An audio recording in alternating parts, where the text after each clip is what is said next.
Well, buenos dias, brothers and sisters, or perhaps buenas tardes or buenas noches, depending on what time of day you're watching this. Welcome to Mission 0 and Episode 3 of The Word with Friends.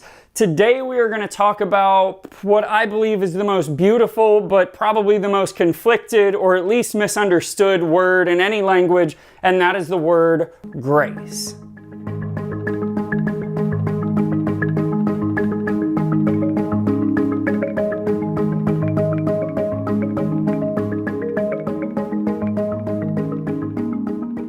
Before we start into today's session, last week I gave you some homework to tell me about a fear or to confront a fear and try and conquer it. I hope that message blessed you, and I hope that you got something out of it. If you did, definitely leave me some notes down in the comments so we can talk about it. So what do I mean when I say that the word grace is conflicted or misunderstood? Well, let's really start with the English definition of the word grace. So grace in English has two meanings. One is beauty, and so you think a graceful dancer or graceful swan. The other is what you'd probably call unmerited favor in the Christian terminology, but it's the idea that you've given somebody something completely without tie, without any strings attached to it. Well, how did those two ideas end up crammed into one word? Well, let's look at the root of that word. The root of the English word grace is the Latin word gratus. And gratus meant favor or beauty. Well, how did it get that meaning? Well, the word gratus, unlike a lot of Latin words that came from Greek, the word gratus came from a Sanskrit word, granati.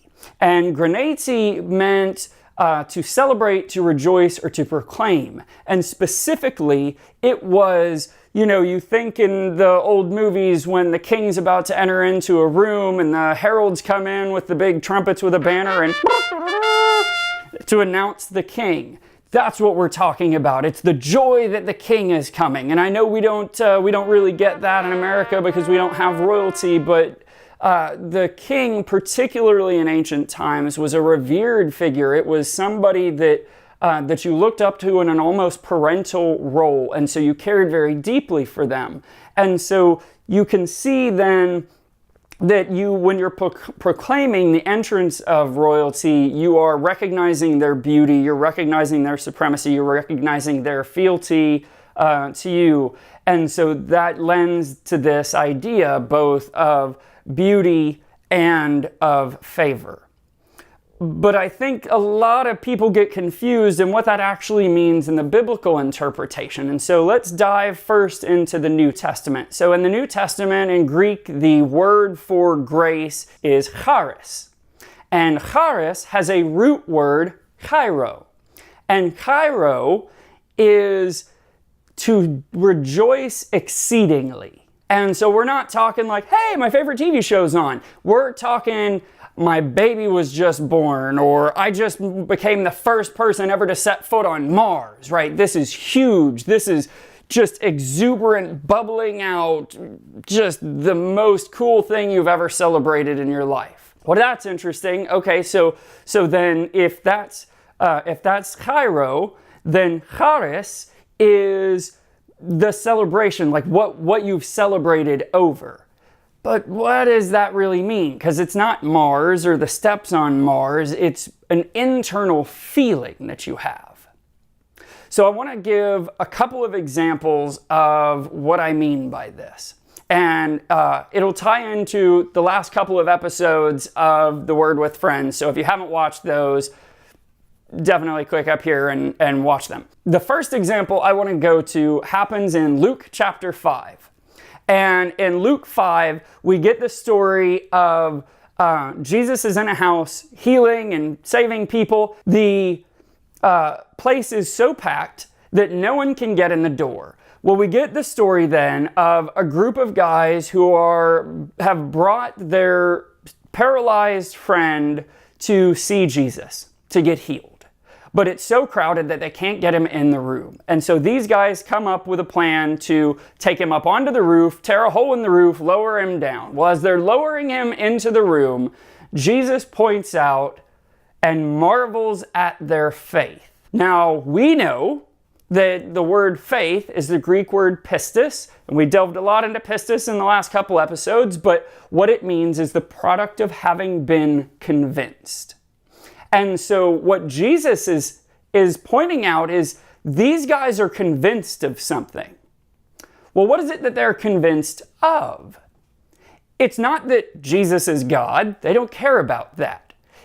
What they're convinced of is that if they can get their friend to this guy, he will be healed. I talked to you in the first episode about the scene in the Bible where, and it's both in Mark and Matthew, where Jesus comes down off the hill and he exorcises a demon from a boy. And I talked about the fact that the reason the disciples weren't able to is because their hearts weren't in the right place. They were praying out the demon to show the glory of God, not praying out the demon to save the little boy. Well, it's the same thing here.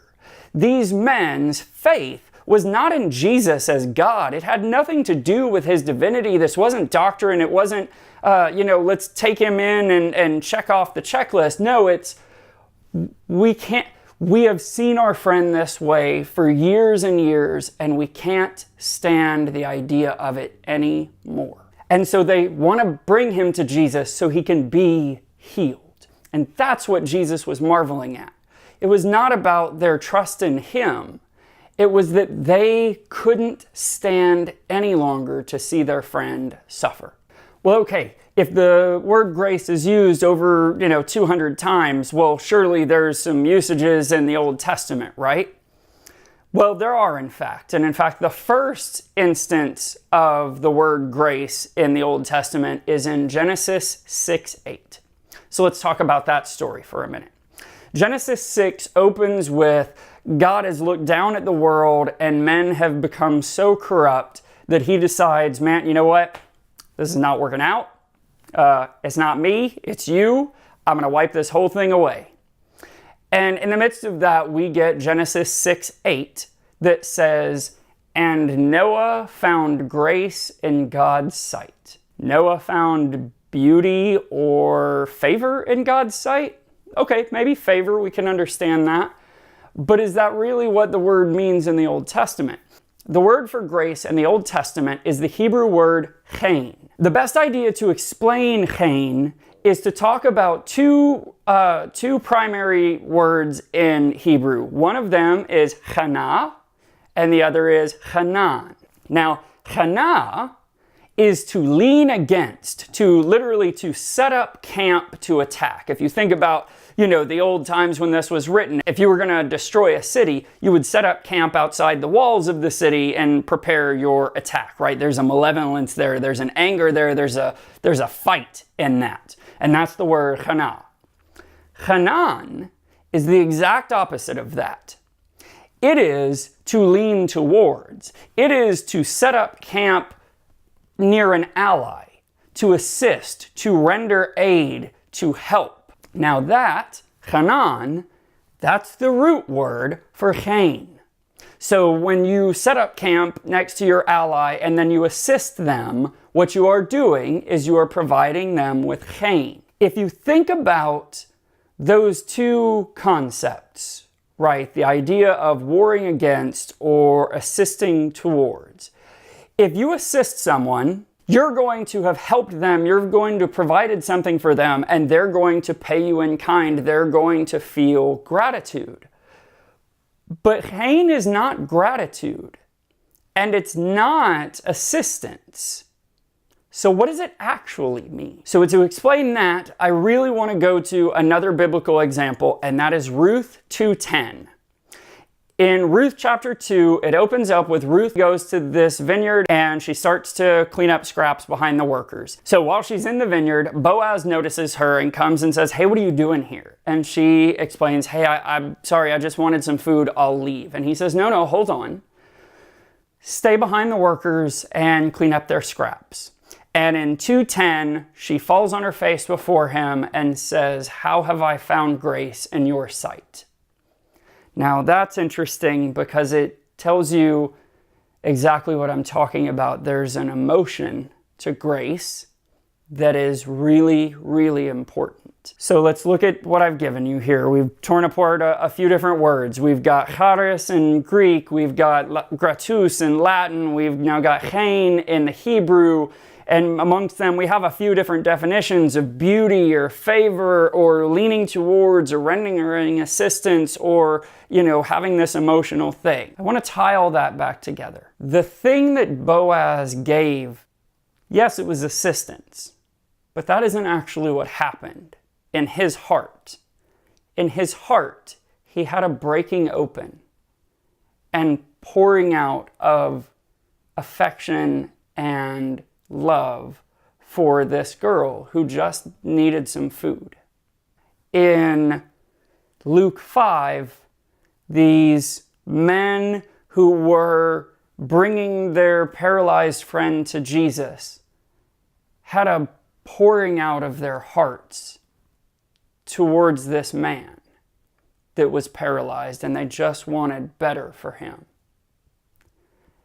And that same thing happened to God in Genesis 6:8. Noah found grace in God's sight means that God had that same outpouring of love and connectedness and wanted to help Noah. And so he did. The last biblical example I want to go to just really drive this home. So in Acts chapter 4, it opens with Peter and John are traveling through Jerusalem, and they are preaching the gospel, and they're exorcising demons, and they're healing people, and they're spreading the word of Jesus. And the city rulers and the Pharisees like this none at all, right? We just finished killing Jesus. The last thing we need is more guys like him running around messing up our stuff. And so they challenge Peter, and Peter, I dearly love Peter so much, does exactly what Peter always does, which is he talks some smack to him. But in 4:33, we see the sort of the summation that they continued to travel around, and great grace was upon them. There's an interesting thing in that, if you think about this outpouring of love. I brought up the story again about the disciples, these same disciples that were not able to exorcise a demon from a boy because their hearts weren't in the right place. Now they have the grace of God upon them, and they are successful in what they're doing. And what that tells you is not just that they have God's grace upon them, but that they have grace upon the people. They had a pouring out of their hearts. They were not proclaiming the gospel to glorify God. They were proclaiming the gospel to help people. And that's exactly what God wants. I've said a few times now, God is concerned only with the state of your heart. He wants to know that you are in the right place from a heart space in your relation to Him and your relationship to other people, right? Jesus said it. The 2 commandments, most precious. Love God with all your heart and mind, and love people as yourself. Have grace upon other people. That's what grace means. Yes, it's beauty. It's you recognizing the beauty in that individual. And favor, yeah, we get that. It's you recognizing the beauty of life in someone and rendering aid. And you can see how it's thanks. When someone has helped you, you see the beauty in their offering of grace to you. And so you provide grace back. You have that same outpouring of connectedness and love. And that's really what God is looking for, is for our diverse hearts and our diverse minds to reach out to each other. The Bible says, and deep calls to deep. That's exactly what it's saying, that we are supposed to feel that connectedness and that intensity and that overwhelming joy and exuberance about other people and their accomplishments and their state of being, and we're supposed to feel for their heartache. And that really is grace. You celebrate people's celebrations and you help people through their struggles. And so that's what I want to leave you with today. Here's your homework. Show grace. Show grace to another person, be it paying for somebody's lunch or stopping to help someone on the side of the road who's got a flat tire, right? Whatever's in your power to do, show grace to someone else. Okay, so I'm going to cut it there so I don't ramble on for another hour because I could talk about this stuff all day. If you liked the video, give me some love. If you hated the video, I am perfectly fine to have a discussion with you about what you didn't like. But if you haven't subscribed, go ahead and click here and subscribe. If you didn't see last week's video, here's a clip. Peter's reaction, because we know who Peter was, had to be, that ain't right. And I just want to say that I love you all, and God bless you, and God bless you, and I love you.